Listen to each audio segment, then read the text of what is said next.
Assalamualaikum warahmatullahi wabarakatuh. Alhamdulillahirabbil alamin. Berjumpa kembali di channel SDMS, belajar dari rumah kita bisa. Kali ini ulasan yang dibahas adalah materi PPKN di buku 1 dengan tema organ gerak hewan dan manusia. Di tema 1 subtema 1. Mari kita awali dengan membaca basmalah. Bismillahirrahmanirrahim. Mudah-mudahan pembelajaran kali ini berjalan dengan baik dan lancar. Siswa yang berbahagia, yang kita bahas adalah mengidentifikasi nilai-nilai Pancasila dalam kehidupan sehari-hari di keluarga, kemudian di masyarakat, dan di sekolah. Sebelum kita membahas ketiga-tiganya ini, kita ingatkan dulu pikiran kita apa itu Pancasila dan Garuda Pancasila. Saya yakin ini sudah diberikan di kelas sebelumnya. Siswa yang berbahagia, ini kaitannya dengan lambang dan dasar negara Indonesia. Lambang negara Indonesia adalah burung Garuda dengan ciri kepalanya menoleh ke kanan, perisai berbentuk menyerupai jantung, kemudian melambangkan sila-sila dari dasar negara, yaitu Pancasila, dan semboyan Bhinneka Tunggal Ika yang ditulis di atas pita yang dicengkeram. Jadi lambang negara kita adalah burung Garuda, kemudian dasar negara kita adalah Pancasila. Inilah gambar dari burung Garuda, dan ini perisainya yang di dalamnya ada 5 gambar yang melambangkan sila-sila dari Pancasila. Yang pertama, sila pertama, ketuhanan yang Maha Esa dilambangkan dengan gambar bintang. Sila kedua dilambangkan gambar rantai emas, yaitu kemanusiaan yang adil dan beradab. Sila ketiga dilambangkan pohon beringin, persatuan Indonesia. Yang keempat dilambangkan kepala bandeng, kerakyatan yang dipimpin oleh hikmat kebijaksanaan dalam permusyawaratan perwakilan. Yang kelima dilambangkan gambar padi dan kapas, keadilan sosial bagi seluruh rakyat Indonesia. Sebetulnya siapa yang pertama kali membuat menciptakan gambar Garuda Pancasila? Beliau adalah Sultan Hamid Al-Qadri. Beliau adalah panitia rencana negara pada masa pemerintahan Presiden Soekarno. Beliau dari Pontianak.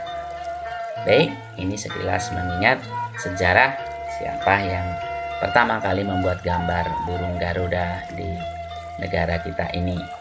Baik, yang pertama, sila pertama, ketuhanan yang Maha Esa. Nilai yang terkandung di dalamnya adalah bangsa Indonesia percaya dan takwa terhadap Tuhan Yang Maha Esa sesuai dengan agama dan kepercayaannya masing-masing. Yang kedua, mengembangkan sikap hormat menghormati dan bekerja sama antar pemeluk agama.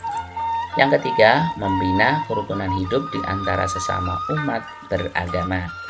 Yang keempat, mengembangkan sikap saling menghormati kebebasan menjalankan ibadah sesuai dengan agama dan kepercayaannya masing-masing.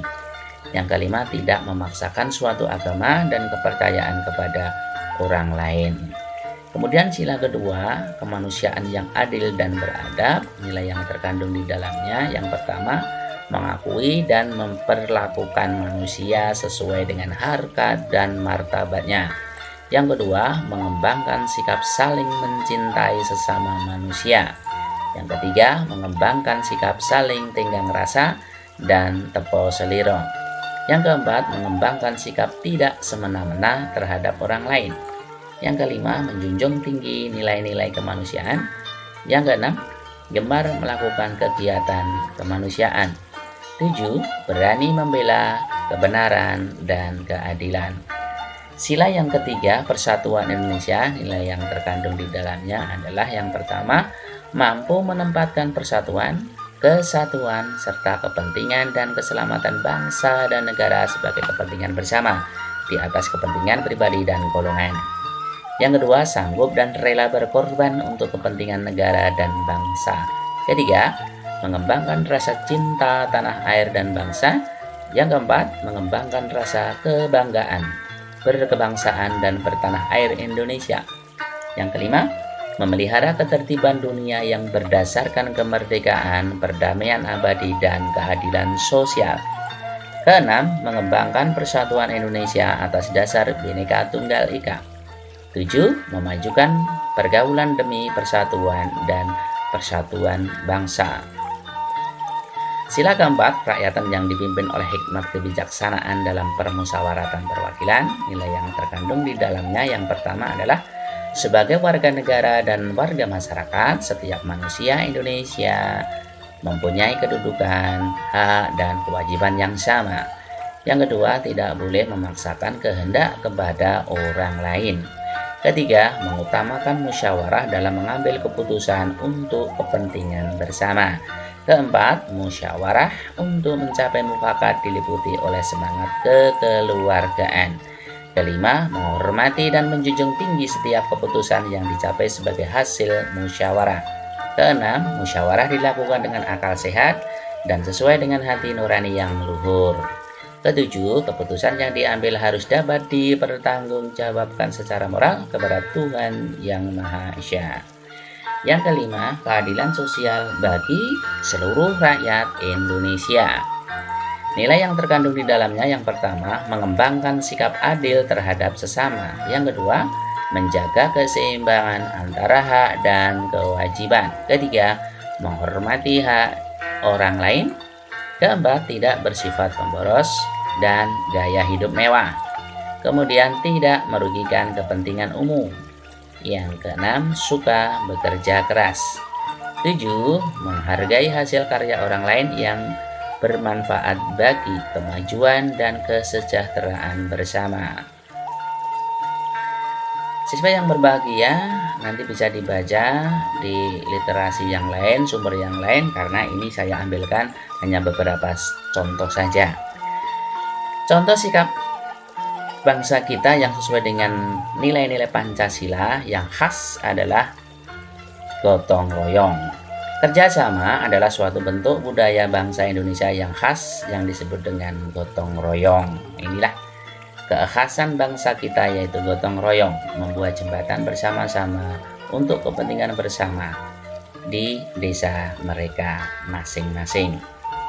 Kemudian, dengan gotong royong, masyarakat memiliki tujuan yang sama untuk mewujudkan kepentingan bersama tanpa mempedulikan perbedaan suku maupun golongan. Siswa yang berbahagia,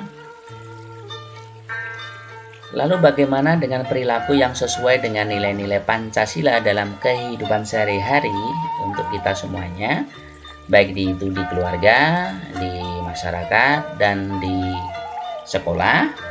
Nah, kita akan membahasnya minggu depan karena ini ada di subtema 2 ya, di buku 1 subtema 2 kita akan membahas keluarga ya, perilaku yang sesuai di keluarga, masyarakat, dan di sekolah. Tentunya pembahasan ini membutuhkan beberapa waktu lagi sehingga kita harus mempersiapkan untuk belajar buku tema 1. Siswa yang berbahagia, kita cukupkan dulu pembelajaran kali ini. Kita lanjutkan minggu depan untuk membahas perilaku yang sesuai dengan nilai-nilai Pancasila di keluarga, masyarakat, dan sekolah. Sekian, kita tutup dengan membaca hamdalah. Alhamdulillahirabbil alamin. Wassalamualaikum warahmatullahi wabarakatuh. Salam sehat, salam semangat.